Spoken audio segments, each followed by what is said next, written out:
What is the minimum amount of theory you need to know for the Dutch defense? Have you ever wondered how much theory is really necessary to play the Dutch defense effectively? Let's break it down so you can get started with confidence. The Dutch defense begins with the moves 1 pawn to d4 and 1 pawn to f5. This opening allows black to challenge white's control of the center right from the start.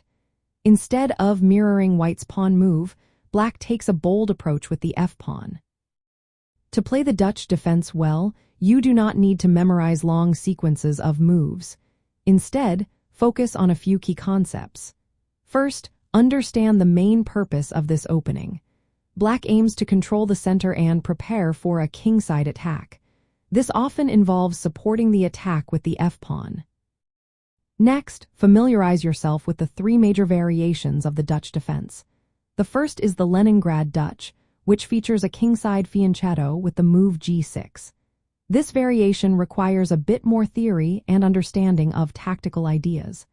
The second is the classical Dutch, where black plays e6 and d6. This approach emphasizes solid piece development and a flexible pawn structure.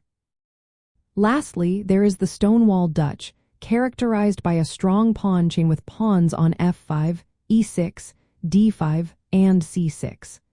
This setup focuses on controlling the light squares in the center and establishing a robust kingside presence.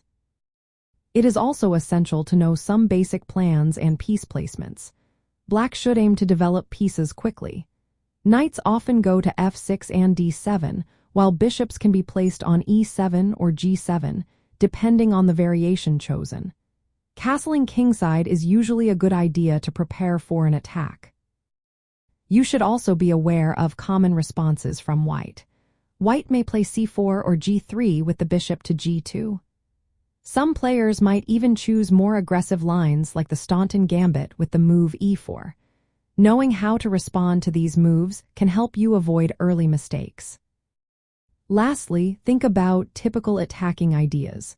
Black can aim for a kingside attack by advancing pawns or placing the queen on h5. The knight on e4 can also become a strong piece, putting pressure on white's position. In practical terms, learning the Dutch defense at a basic level means grasping these strategic goals and piece setups. For those who want to play the Dutch regularly, especially the Leningrad variation, a deeper study of theory and plans will be beneficial. However, understanding the points we discussed is sufficient to avoid common traps and play confidently in typical positions.